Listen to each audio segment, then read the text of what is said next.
This is an exegesis of Revelation chapter 1, verses 17 through 20 in the English and Greek, taking a look at the structure and the language and some other items that might be helpful as we understand the passage. I am beginning a series at my church looking at the seven churches in Revelation 2 and 3. So this is an introductory sermon. And my hope is to provide you some of the exegetical notes and thoughts I have as I prepare that, as I have for some of my other videos. And so we're going to look at these final four verses of chapter 1.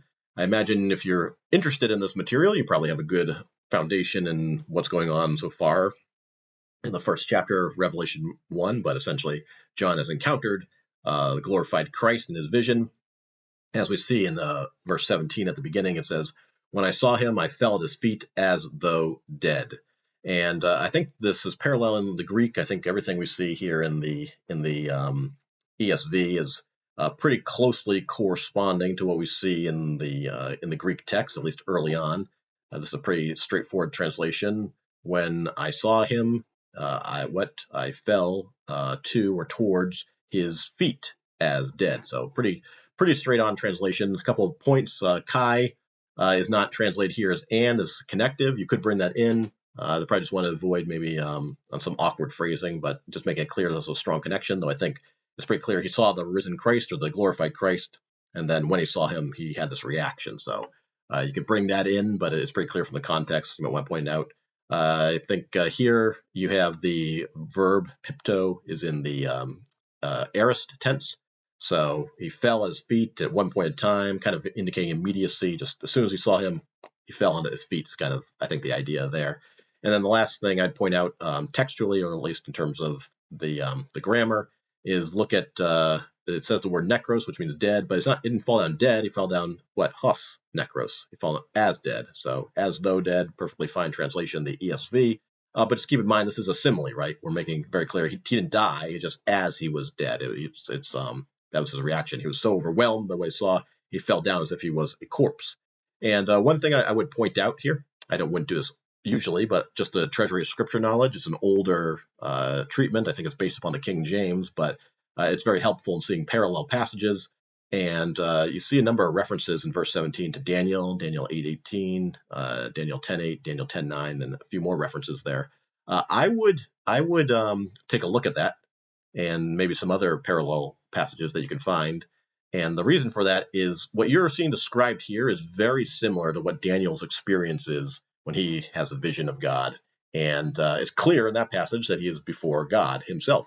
Well, who's John before? Well, he's before Jesus. He's before Christ. And if you have a good Christology, if you're orthodox in your theology, well, you know, of course, that Jesus is both truly man and truly God.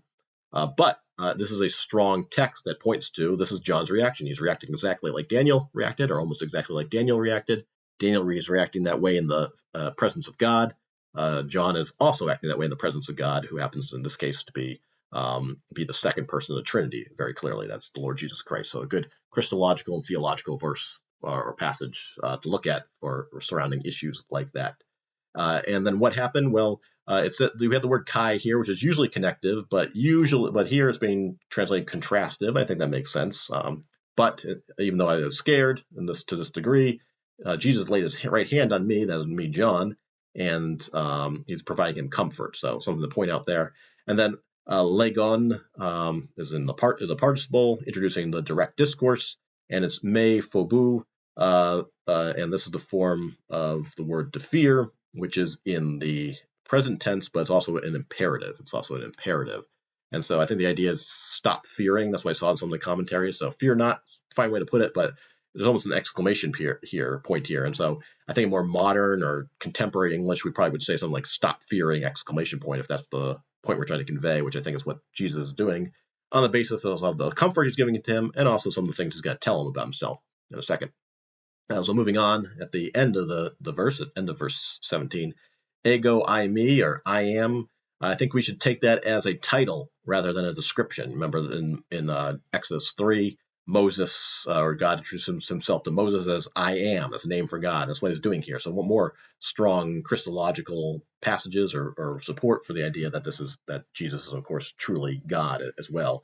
And then the first and the last, those are also titles you see elsewhere in the book of Isaiah. You can look at some of the cross references later on, but I think that those are good things to bring out, something I have done in my preparation of my manuscript for the sermon I'm about to be give, this coming Sunday. So he says, I'm the living one. And the reason to translate that way is you have this as a participle, you have the article beforehand. So the best way to translate that is not that I'm living, but I'm the living one. And then look at here. Even though I became, so it's the word genome in the aorist form. It is he even though he was dead or had been dead, what? Well, then he now behold, I am alive evermore, even though I'm the living one. But a key point I'd make more grammatically is look up here. Remember necros down here as well. As dead. He's not as dead. He was dead.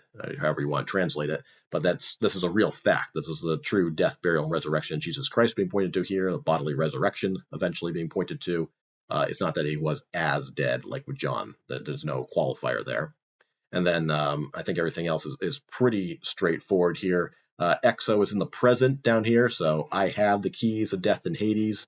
I have the keys of death and Hades. That's present, ongoing action, I think. So he continually has control over death and the grave, and so you can point that out. And the grammar, I think, helps us with that. One other thing I did miss is that there's a idiom being used up here. So I am alive. Well, how long am I alive? Años ton añon.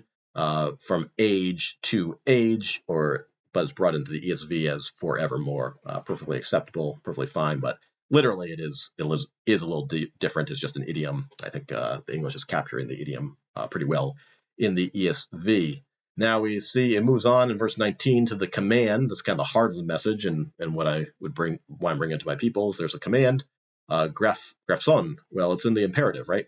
So he's telling him, hey, write, and therefore, also now there is a textual variant here. You might want to dig into that a little bit. Doesn't look like it creates a huge issue, but therefore write what you have seen. So on the basis of what I just told you, essentially, therefore, or write these things. And then there's a little controversy here, and you may want to dig in on it. Maybe you have a different opinion than I do, but the general way it's taken is this is in the aorist, so it's referring to the past tense here, what you saw, and then what presently is. I think ESV translated those that are. You can translate it that way as well, but essentially this is present tense. And then the things which are to come or are about to come about, as the ESV brought it in here as those things that are to take place after this discussion we have. And one thing I'd point out down here, you have the word melee, about to, and that's how the ESV brings it in. I think it's stronger, though. The understanding I have, you can dig into the word a little bit more, is stronger. It's almost like it has to, it must take place. And that's important because if you're just defending prophecy that must come true, the foreknowledge of God, even the decree of God, that can be an important word there, indicating that, hey, these things have to come to pass. This isn't just some prediction. This is a promise that's going to take place. So it's not just coming into being or taking place. It's the word genome again. No, it's must, or it's about to. That's fine, but I think there's more of a force behind that.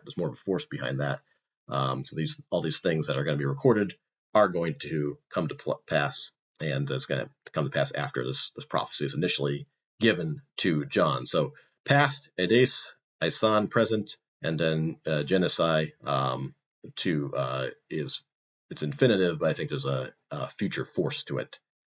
So you have to work through it a little bit. There is some disagreement, but I would see this as saying is everything I just told you, John, everything that's happening right now, presently, at least what I'm giving to you, so that's to the churches, and that plays an important role for us in my sermon, at least the churches in Revelation 2 and 3, and then everything that must come about, which I see, now I know there's a lot of controversy over this, even more so, but everything must come about in Revelation 4:1 forward. So I'm a futurist. I see it all as future. If you're a preterist or historicist or have some other view, obviously you can wrestle with the text as you see fit, but it seems to coincide pretty well with the futurist idea that most of the things you're going to find in this book are future oriented. So you can do that as you may, but that's at least what the text is telling us, and you can work through that in more detail if you don't like my interpretation. Well, the final element is 20. In verse 20 is the mysterion.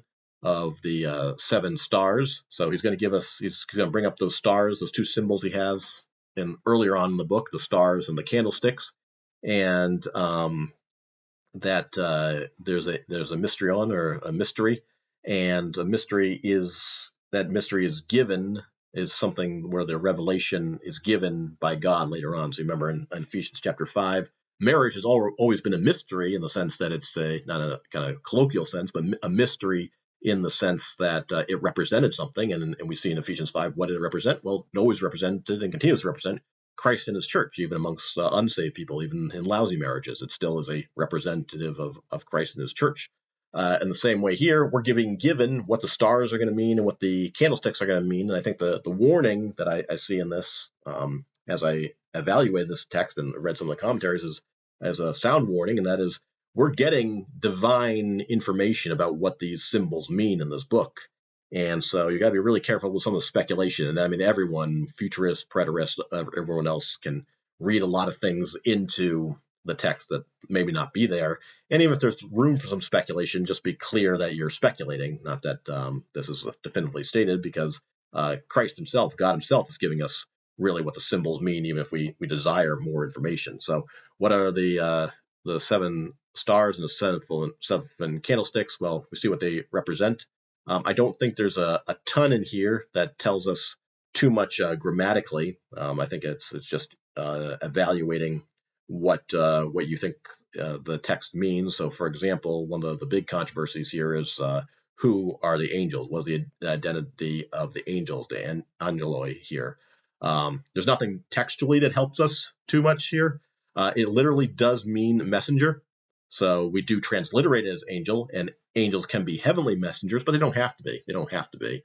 And so you can make that decision yourself. Is the angel here, there's the word angel here being used for a celestial being that is representing, I guess, each church or something like that? My opinion, as you might be able to tell, is that I think I would just take it as the word messenger, and some sort of messenger from the church, whether it's one of the elders or pastors, or whether it's just somebody representing the church. Not clear at all, but that's how I would take it. It just doesn't seem to make sense to me that would be that every church has its own angel. And also, just I don't want to do too much apologetic or expositional work here, but why would John receive a letter from Jesus that's meant for the angels? That doesn't seem like it makes a lot of sense there, but you can work through it as you see fit. And there is the word angel is used a number of times in the book in that sense of a celestial messenger, and so maybe that's consistent, something you can work in through yourself.